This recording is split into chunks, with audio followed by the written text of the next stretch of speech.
ಬಿಹಾರ ವಿಧಾನಸಭಾ ಚುನಾವಣೆ ಫಲಿತಾಂಶ ಪಶ್ಚಿಮ ಬಂಗಾಳದಲ್ಲಿ ಬಿಜೆಪಿ ಗೆಲುವಿಗೆ ರಹದಾರಿಯಾಗಲಿದೆ ಅಂತ ಪ್ರಧಾನಿ ನರೇಂದ್ರ ಮೋದಿ ಅವರು ಇವತ್ತು ಹೇಳಿದ್ದಾರೆ. ಇವತ್ತೊಂದು ರ್ಯಾಲಿಯನ್ನು ಉದ್ದೇಶಿಸಿ ಮಾತನಾಡಿದ್ದಾರೆ. ಆನ್ಲೈನ್ ಬೆಟ್ಟಿಂಗ್ ಆ್ಯಪ್ ಪ್ರಕರಣ ಸಂಬಂಧ ಜಾರಿ ನಿರ್ದೇಶನಾಲಯ ಸೆಲೆಬ್ರಿಟಿಗಳ ಆಸ್ತಿ ಜಪ್ತಿ ಮಾಡಿದೆ. ಯುವರಾಜ್ ಸಿಂಗ್, ರಾಬಿನ್ ಉತ್ತಪ್ಪ, ಸೋನು ಸೂದ್, ಊರ್ವಶಿ ರೋಟೇಲಾ, ಮಿಮಿ ಚಕ್ರವರ್ತಿ, ನೇಹಾ ಶರ್ಮಾ, ಅಂಕುಶ್ ಹಜ್ರಾ ಎಲ್ಲರಿಗೂ ಸೇರಿ ಒಂದು 8 ಕೋಟಿ ಆಸ್ತಿ ಮುಟ್ಟುಗೋಲಾಗಿದೆ.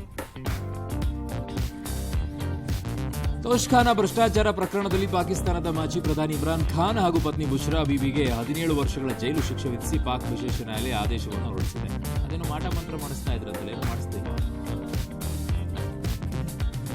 ಚಿಕ್ಕಮಗಳೂರು ನಗರದ ನಾಯ್ಡು ರಸ್ತೆಯಲ್ಲಿ ನಿನ್ನೆ ಹಾಕಿದ್ದ ಡಾಂಬರ್ ಇವತ್ತು ಕಿತ್ತು ಬಂದಿದೆ.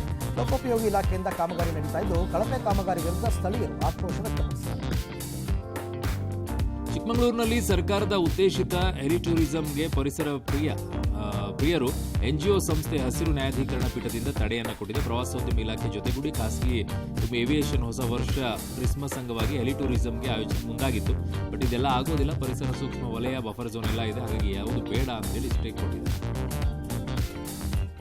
ಅಪರಾಧ ಹಿನ್ನೆಲೆ ಉಳ್ಳ ವ್ಯಕ್ತಿಯ ಜೊತೆಗೆ ಗುರುತಿಸಿಕೊಂಡಿರುವ ಆರೋಪದಲ್ಲಿ ಬೆಂಗಳೂರಿನ ಯಲಹಂಕ ನ್ಯೂಟೌನ್ ಪಿಎಸ್ಐ ನಾಗರಾಜ್ ಅಮಾನತು ಮಾಡಲಾಗಿದೆ. 16 ಪ್ರಕರಣದಲ್ಲಿ ಆರೋಪಿಯಾಗಿರುವ ದಾಸ ಪಿಎಸ್ಐ ನಾಗರಾಜ್ ಮನೆಗೆ ಬಂದು ಬರ್ತ್ಡೇ ಕೇಕ್ ಕಟ್ ಮಾಡಿ ಸೆಲೆಬ್ರೇಟ್ ಎಲ್ಲ ಮಾಡಿದ್ದ. ಇದನ್ನೆಲ್ಲ ನೋಡ್ಬಿಟ್ಟು ಈಗ ಸದ್ಯಕ್ಕೆ ಅವರನ್ನು ಸಸ್ಪೆಂಡ್ ಮಾಡಿದ್ದಾರೆ.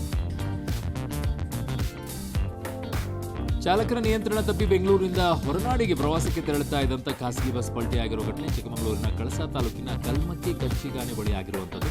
ಬಸ್ಸಿನಲ್ಲಿ 45ಕ್ಕೂ ಹೆಚ್ಚು ಪ್ರವಾಸಿಗರು ಪ್ರಯಾಣಕ್ಕೆ ಸಂಚರಿಸ್ತಾ ಇದ್ದಾರೆ. ಸದ್ಯ ಯಾವುದೇ ಸಾವು ನೋವಾಗಿಲ್ಲ. ಗಾಯಾಳುಗಳು ಕಳಸದ ಖಾಸಗಿ ಆಸ್ಪತ್ರೆಗೆ ದಾಖಲನ್ನು ಮಾಡಲಾಗಿದೆ.